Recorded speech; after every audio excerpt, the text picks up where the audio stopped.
Bonjour, monsieur le ministre. Merci d'accepter notre invitation ce matin. Bonjour mon cher. Bonjour, Merci. c'est un plaisir d'être à Tunis. Le plaisir est partagé. Alors, on va aller tout de suite dans le vif du sujet avec la Guinée. Peut-être qu'on a des auditeurs qui, bon, ils connaissent très bien la Guinée, mais qui connaissent pas aujourd'hui les spécificités de la Guinée, comment elle se transforme, ce qui est en train d'arriver, quelles sont les opportunités. Voilà, vous en tant que ministre de la planification et de la coopération internationale, vous êtes en première loge avec beaucoup de tout l'écosystème de l'investissement et étroitement lié à votre ministère. Alors, quelles sont les opportunités aujourd'hui dans votre pays? Merci beaucoup. Je d'abord saluer saluer le peuple tunisien, les compliments du chef de l'État et du chef de gouvernement. La Guinée, comme c'est un pays en Afrique de l'Ouest qui est limitrophe de 6 pays. C'est un pays portuaire, c'est un pays minier. Aujourd'hui, quand on parle de la Guinée, on passe des mines. Donc, les grandes opportunités minières qui se trouvent en Guinée actuellement, c'est l'un des grands projets qu'on vient de finaliser, qu'on appelle le projet Simandou. C'est un projet de fer, de production de fer à peu près 20 milliards de dollars. Ce projet Simandou est composé de 3 components. Le premier, c'est la construction d'un chemin de fer de 650 km et la construction d'un port en eau profonde. Toutes ces deux activités sont à peu près 50% d'exécution aujourd'hui. C'est vrai que la Guinée n'a pas trop communiqué là-dessus. On est resté dans notre base, mais aujourd'hui, avec la transformation, avec ce chemin de fer, mais aussi avec la construction du port en eau profonde, ça ouvre des opportunités parce que c'est un projet qui est intégrateur. Un projet, le chemin de fer sera un chemin de fer multi-utilisateur. Donc, les miniers vont l'utiliser, mais on va l'utiliser pour la population, mais aussi pour ce qu'on appelle les services. En même temps, pour cela, ça va créer de l'emploi parce qu'on veut créer un corridor économique tout au long de ce chemin de fer. Ce que je viens de rencontrer, parce qu'on va créer des zones franches, on va créer des nouvelles villes, on va créer le corridor économique. Vous venez de rencontrer le PDG de la zone franche de Exactement, Jarvis, ça c'est le une parc d'activité. opportunité pour les entreprises tunisiennes parce que, Mhm. pour vous dire, 20 milliards de CAPEX, c'est déjà bouclé. Le financement est bouclé parce que nous sommes avec les Rio Tinto, nous sommes avec Chalco, tous les pays sont représentés. Vous avez les Américains, vous avez les Français, vous avez les Chinois, vous avez les Australiens, vous avez les Anglais, vous avez tout le monde est représenté. Donc nous voulons nos frères tunisiens qu'on appelle la coopération sud-sud, ce qu'on Mhm. parle aujourd'hui. La raison pour laquelle on est venu aujourd'hui en Tunisie, pour que la coopération entre les pays africains. Et sur cette coopération, nous les ouvrons parce que nous demandons aux entreprises tunisiennes de venir s'intéresser à ce projet parce que c'est un projet multiplicateur. Mhm. Les bases sont là parce que si déjà il y a le chemin de fer, il y a le port, tout près du port de Amno Profonde, ça c'est la carte de la Guinée, comme vous voyez le PIN. Donc le port, le chemin de fer est de commencer jusqu'à 650 km. Tout au long du corridor, on peut développer les zones France. Tout près du port aussi, on peut développer des zones France. Donc ça c'est une zone d'opportunité. Nous avons un coût d'investissement qui est sain, qui est attrayant. Parce qu'une entreprise tunisienne Quels sont peut, les points forts, les points justement, forts pour une de ce entreprise cours tunisienne? parce que quand vous venez à Conakry, vous pouvez ouvrir votre entreprise en 48 heures et vous pouvez être 100% actionnaire de votre entreprise. Pas On ne besoin demande d'avoir. pas d'avoir un partenaire local. Donc, cette opportunité, on donne à tout un chacun. La Guinée, vous savez, nous sommes en refondation. Nous sommes en refondation. Le chef d'État est venu, il a changé le paradigme de ce pays-là aujourd'hui. Parce qu'il y a beaucoup de choses qui sont la lutte contre la corruption. Il y a aussi les infrastructures. En 2 ans, on a fait plus de 850 km de route. C'est pour aider, c'est le topic d'aujourd'hui d'ailleurs, qu'on va parler tout à l'heure, parce que s'il n'y a pas d'infrastructure, même si vous cultivez à un endroit, vous n'avez pas la capacité de transporter votre production, la Guinée perd aujourd'hui on perdait 30% de notre production agricole. 30% de notre production agricole, parce que la plupart de nos cultures sont centrées au sud du pays, qui est à 1000 km de la capitale.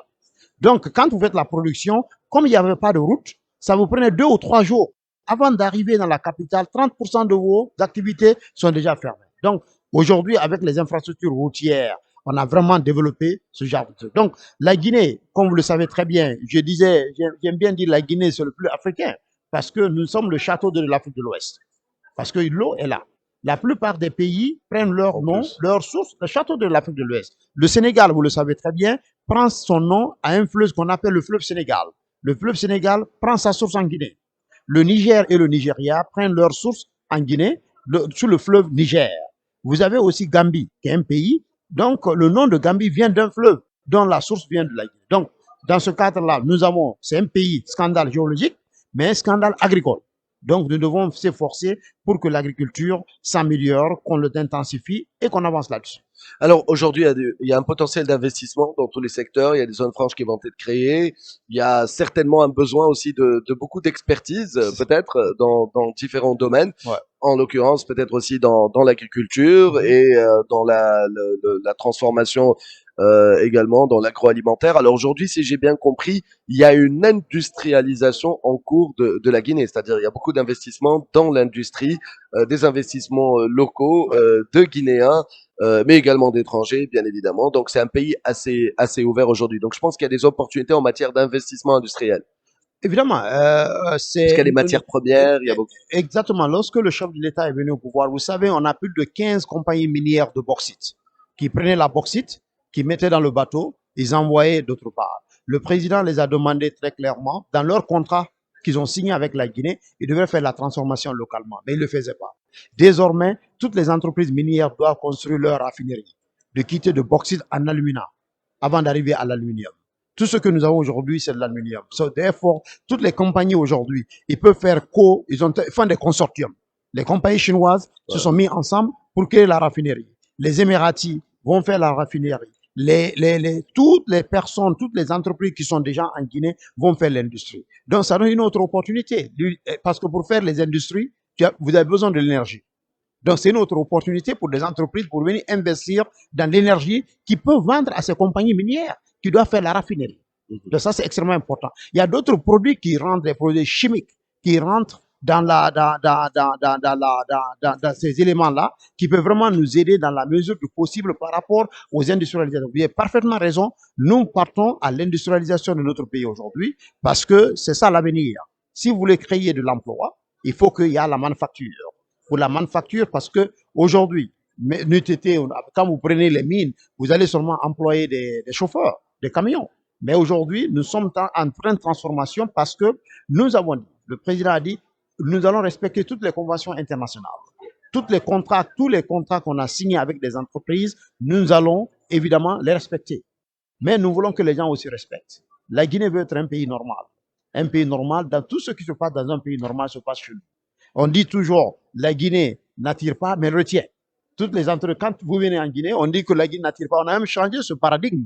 On dit que la Guinée accueille, mais elle retient. On disait la Guinée n'attire pas et retient parce que c'est extrêmement important. Nous voulons être un pays normal, nous voulons être un pays attrayant qui est déjà en phase, mais nous retenons les investisseurs parce que quand vous venez en Guinée, vous êtes chez vous. La Tunisie qui a une relation historique avec la Guinée. Donc, nous maintenons cette relation. Pour vous dire d'ailleurs, Tunis Air vole en Guinée. Donc, vous n'avez pas besoin de faire le tour de l'Afrique pour venir en Guinée. Il faut prendre votre avion Tunis Air qui vient chaque fois en Guinée.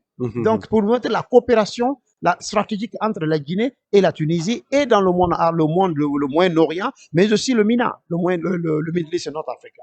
Donc, nous sommes là aujourd'hui vraiment fiers et très contents d'être en Tunisie, qui est un pays frère, un pays ami à la Guinée, et que nous espérons que les entreprises tunisiennes ou des entreprises d'Afrique du Nord s'intéressent à la Guinée, soit ils le font directement ou bien ils le font en partenariat. Ça peut être un partenariat triangulaire ou un partenariat circulaire. Donc, nous attendons les entreprises tunisiennes en Guinée et que les Tunisiennes et les Guinéennes créent des entreprises et cela, ça peut vraiment nous aider. Le dernier point que je pense que c'est extrêmement important, il faut que nous créions la culture de tourisme. La Guinée, le tourisme, c'est une opportunité. Nous avons des belles plages, nous avons les opportunités, nous avons l'écosystème. Et Tunisie, c'est un pays par excellence par rapport au tourisme. C'est un élément qu'on peut partager. Moi, je disais souvent, comme Tunisiens, si vous prenez 1 million de Guinéens, les faire venir en Tunisie et vous prenez 1 million de Tunisiens, vous les envoyez en Guinée, imaginez combien d'affaires peut être créées. Donc, on appelle en anglais people to people. Donc, il faut créer l'affaire entre les peuples. Quand les peuples vont se côtoyer, les business vont se créer, la prospérité va être partagée. C'est ce qui est extrêmement important pour ça. Si j'ai bien compris, Monsieur le ministre, par rapport au tourisme, vous êtes en train d'aménager aussi, il y a un grand projet d'aménagement du littoral pour installer des hôtels et essayer d'attirer des investissements étrangers. Effectivement. Si j'ai bien compris. Effectivement. J'avais lu ça il y a un moment. Bien sûr, c'est une opportunité parce que vous avez l'expérience pendant 10 ans, 30 ans. Donc, c'est une opportunité parce on a l'Office national du tourisme et il y a aussi l'Office national du spectacle on est en train de développer un peu partout. Parce que ce qui est important, l'argent que nous allons gagner dans les mines, il faut l'investir ailleurs dans l'économie. que ce soit dans l'agriculture, dans le tourisme, dans le manufacture, parce qu'il faut diversifier l'économie. Notre objectif aujourd'hui, c'est diversifier notre économie. Dans mon ministère, notre ministère, on s'occupe du plan et de la coopération internationale. Donc la planification est extrêmement importante aujourd'hui. Nous venons de lancer le recensement général de la population et de l'habitation parce qu'il faut comprendre combien de Guinéens se trouvent où et combien d'habitations pour faire une planification sereine, pour avoir quel genre de projet que nous avons, quel genre d'opportunité que nous avons. Nous planifions, nous allons chercher du financement et nous venons de l'exécuter dans le pays. Je pense aujourd'hui à énormément d'opportunités, pas seulement parce que c'est très convaincant, mais il suffit de lire un petit peu et de voir le boom qu'il y a en Guinée. Comme vous l'avez dit, il y a un vrai boom aujourd'hui des industries minières et donc il y a de l'argent que le pays va réinvestir et donc du coup il y a pas mal d'opportunités. Alors, dernière question, ceux qui nous regardent, ceux qui nous écoutent ce matin, qui sont tentés justement par cette aventure guinéenne, ben, ça commence par où? Ils se dirigent, qu'est-ce qu'ils contactent, comment Non, ça se passe? non, c'est très simple. Vous savez, Entre parenthèses, monsieur le ministre, c'est très accessible. Hein. donc, Je vous vous le le dis. savez très bien. Oui, Moi, ben, je suis là avec mon équipe. oui. Bah, vous Donc, pouvez venir voir, il y a toute une équipe et derrière ça. toute l'équipe est là. Donc, aussi, on va les connecter dans les différents ministères au Mais pays. sinon, d'une Donc, manière générale, le point d'entrée le pour point la Guinée, d'entrée, c'est... il y a l'agence d'investissement qu'on appelle la PIP qui est là. D'accord, Donc, nous aussi, on travaille en collaboration avec tous les ministères à la coopération internationale. Donc, nous travaillons à tous ces éléments. Donc, quand ils vont les mettre directement en contact avec cela, et moi, je proposerais pour faire une mission économique tunisienne en Guinée, c'est possible. Il y avait une mission qui était d'un pays du Nord Afrique qui vient de quitter il y a 10 jours. Donc, il y a la chambre de commerce, il y a une forte chambre de commerce, nous avons le patronat. Donc aujourd'hui, cette mission économique d'un pays frère qui vient de passer en Guinée a été organisée par la Chambre de commerce de Guinée. Les deux chambres de commerce sont là. Donc pour nous, les deux chambres de commerce, parce que les chambres de commerce connaissent, parce que les membres des chambres de commerce, c'est les gens qui connaissent, ce sont des businessmen. Je crois qu'on va les linker entre les deux chambres de commerce. Les deux patronats peuvent travailler en étroite collaboration. Donc ça a un plaisir de les mettre en contact avec toutes nos agences qui sont là pour la promotion, mais aussi qui sont là à faire l'exécution. La Chambre de commerce de Guinée, le président, je l'avais même demandé de venir à cette conférence, n'eût été de son calendrier parce que ça concerne le commerce. Donc, je lui avais proposé de venir avec moi, mais on va les mettre, mon équipe va les mettre en contact, évidemment, en ce qui concerne la Chambre de commerce. Vous le savez, moi-même, j'étais à la primature avant de venir. Je m'occupais de l'investissement et tout des à fait. partenaires publics-privés auprès du Premier ministre. Donc, aujourd'hui, il y a une chance qui est extrêmement importante parce que nous avons tous les instruments. Le chef de l'État, lorsqu'il est venu, la Guinée n'avait pas de chambre de commerce il y a plus de 18 ans. On a pu mettre toutes les chambres ensemble pour créer une chambre de commerce. Les patronats aussi, c'était la même chose. On a mis le patronat ensemble. Donc, nous avons tous les instruments aujourd'hui pour aider les entreprises, que ce soit tunisiennes ou africaines, de venir avoir la meilleure facile de s'implanter en Guinée. La Guinée est ouverte pour le business. La Guinée est ouverte pour la fraternité afro-arabe. Et la Guinée est vraiment ouverte pour un partenariat africain, un partenariat triangulaire, un partenariat circulaire, mais aussi un partenariat gagnant-gagnant. Nos frères et sœurs tunisiens, la Guinée, c'est chez vous. Donc, nous comptons vous recevoir très bientôt en Guinée, Inch'Allah. Et c'est un plaisir pour nous, et moi et ma délégation, d'être là à Tunis, cette belle cité de l'Afrique du Nord. Ah bah, vous êtes les bienvenus en Tunisie, à Tunis et au Tunisia Africa Business Meetings. Je rappelle aux auditeurs, vous pouvez venir participer à cet événement et rencontrer beaucoup de délégations, entre autres la délégation guinéenne avec laquelle il y a énormément d'opportunités. Et je pense un échange pareil avec vous, monsieur le ministre, ne peut que donner envie d'aller au moins découvrir en mode touriste. Donc votre pays, et comme il sait très bien, ça c'est rien que de commencer à échanger, d'avoir plus d'échanges entre nos deux pays, ben ça va certainement créer beaucoup de richesses et du business, hein, tout simplement. Merci beaucoup. Merci, Shukran. c'est moi qui voudrais Afwan. Monsieur Merci beaucoup.